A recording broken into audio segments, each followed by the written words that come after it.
Morning, Kevin here. Some people are asking, so how did I make this? I'll remake a quick video. So it based on a 2019 frame. The front, I just took some aluminum bar stock, drilled a few holes to support the front. That's point number one. And then I had to weld nice shitty welds because, well, I'm not a pro welder. Straight to the rear motor mount on the bottom of the QS138. The top of the QS138, which normally mounts to like a CRF 110, CRF 70 style, is sawed off. Usually it comes up like here. And then you throw a bolt through a piece of metal, meet the metal down here, which I ended up welding to the front of the frame on both sides, and that is my battery support. There's Velcro on the bottom. These are just Amazon straps. Didn't have to do it that way, but that's the way that I like it. It's what I've been doing for many years on electric skateboards, and it holds just fine. So this side, I had to shave down the rear brake lever. Obviously, I could run a brake line straight up because I have room up here for a left bar. So what I have here is an on switch to turn on the VESC. This is regen braking and reverse if I want. This is forward. Sorry, this is a domino throttle. I think I told someone it was a Sur-Ron throttle. Same difference.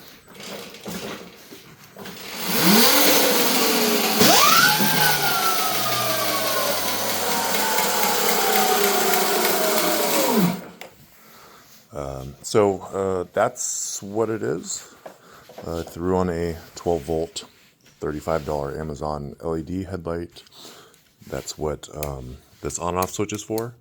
But my 12 volt power I have on a separate switch. 12 volt power's a license plate back here and a COD LED light. To turn that on, I can do it through the VESC, or I have an override switch. Like when I say I can do it through the VESC in the app, I can turn on and off the headlight. Now the 12 volt buck is powering a humongous COD LED, which you can see I just put some orange tape over it to make it red. But for the sake of this video, I'm going to turn off the humongous fan that's in there. If you look at my other video, the fan is about 4 amps at 12 volts, so it's incredibly powerful. This speed control does not go above 30 Celsius when normal riding. At the motocross track, it will see more. So when I'm street riding, I technically don't have to have the fan on. Motocross riding, I do. Wiring harness consists of 5 volts coming up here, ground coming up here, 12 volts for the headlight. So that's 3 input wires coming up to the bars, and then a 4th for the throttle out, and then a 5th for the brake and reverse. So 5 wire harness coming up here. Because it's a headlight, I use fatter wires for the headlight. I have a battery switch here, not this display, sorry. And that shows me my voltage. This is I put in place of the gas cap. That is one of these. You can look this up on Alibaba or AliExpress. I just used silicone, black silicone. My own battery lugs, I just take these, crimp them down, hit them with an anvil and a hammer, and then hit them with solder. They have QS10s, but QS8s will work as well. Just when you're pushing that amount of current, QS10 is a much better alternative. I'm using too small of gauge of wire, but I don't mind on this battery because this battery shouldn't be doing more than 250 amps. This was originally 20 series 7P. Then when I built this, I made it a 30 series 7P. And since I've been beating the shit out of this battery for quite a while on other motorcycle builds, it is now a 29 series 7P. So pretty soon it's going to be a 28 series 7P because I keep nuking this battery. To build the battery, it's nickel with a layer of copper as well, spot welded with a K-weld with an industrial power supply set at 8.1 volts. That's how I make my batteries. Batteries are Moly cell P42A. The BMS is an ANT 32 series that's capable of doing 300 amps only. If I wanted to push more, I'd have to buy a much larger BMS or I can have 2 sets of connectors, one for gentle riding and the second for all-out motocross riding. The all-out one would be a BMS bypass. So let's see if I think I have another one here. Yeah, here's the BMS. So this is a 32 series BMS. As you can see, the wire gauge is pretty thin. I soldered directly to these with a fat gauge wire instead of crimping onto the stupid leads they have. To do that, you need a huge Weller soldering iron. This is called Big Bertha. Wiring harness, don't make fun. This is speaker wire. I originally ran my wiring harness and put it in loom through the frame. I just quickly ghetto added the speaker wire up here, just get some 12-volt lights to make sure I made it home from work when knew I was going to be late. Originally, I designed this for a 420 chain. These sprockets are cut by rebelgears.com. That's a 420 sprocket because these motors come with a 420 pitch chain. So I had to go 65 in the rear to get the same circumference with a 420. Then finally, someone was able to find like a Yamaha sprocket that fit these QS motors. And so I converted back to a 520. In doing so, it pushed the motor drive chain over a little bit from center. So I had to cut off the center knobs of there. So let's do it again. I'd push the motor over a 1/4 inch. Just say screw it to the brake lever and put one up here. Then I can get the alignment I want. As far as the relationship to center of this to the center of that, with a ruler goes right about up there. So people go up or down. You basically just want to get the countershaft sprocket as near to the pivot point as possible. That's number one. Not too close where it's rubbing the the motor on the frame and stuff. So that's one of the hardest parts about doing one of these is finding, well, where the hell do I put the motor? So you're temporarily holding it up with a book, pushing it over this way, making little cardboard templates, finding one. I cut probably 4 different versions of this right here until I came up with that and then cut them out of aluminum. And this is all just done in the garage using a Sawzall, a step bit, a little tiny grinder, and shitty welder. All right, let's go into the speed control. So there is ample room to put many brands of controllers in here. I chose not to put a controller up here, mainly because I don't want to deal with wiring harness and I want to be able to pressure wash it down. I don't know why. Maybe next time I'll put it on there.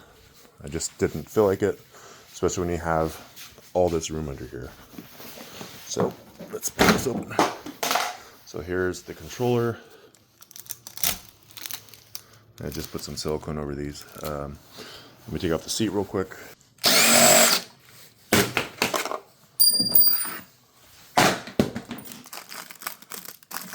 Oh, that's right. I hooked up an external buck for something else on this.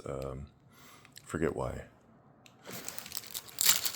This does have a 10-amp buck built in. So I have my battery plus wire right here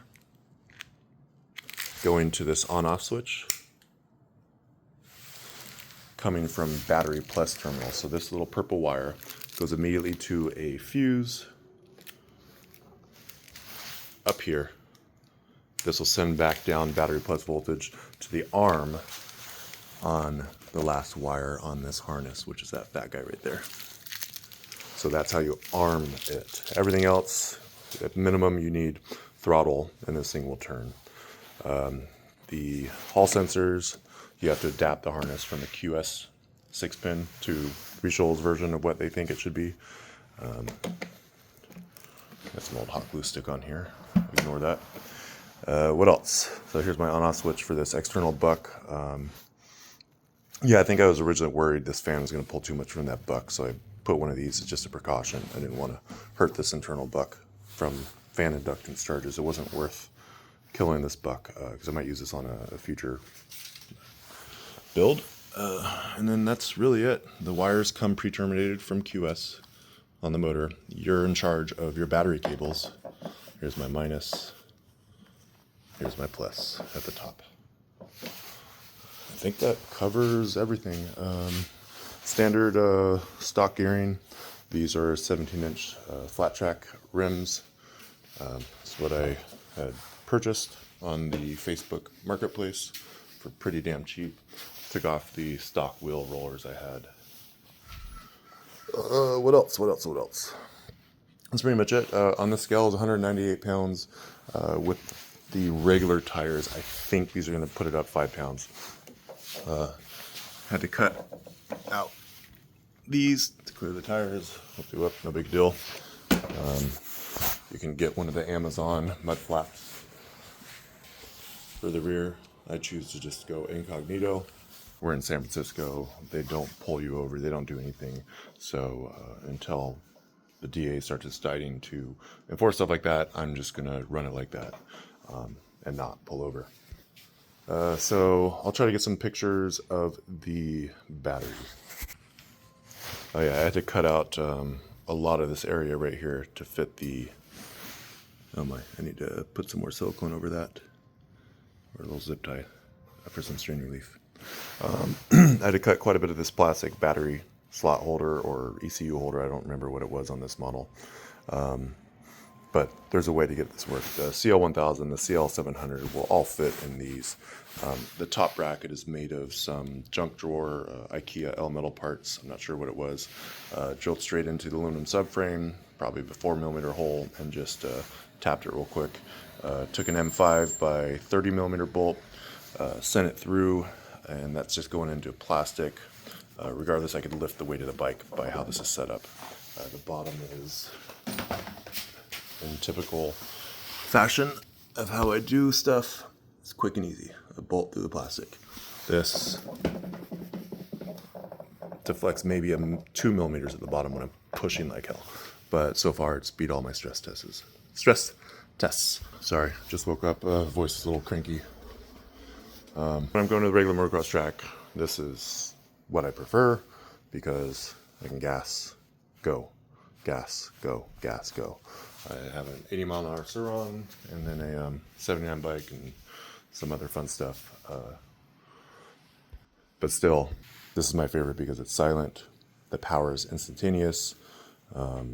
It's fun to like ride something you built too. Isn't that why we tinker? That's what we like to do.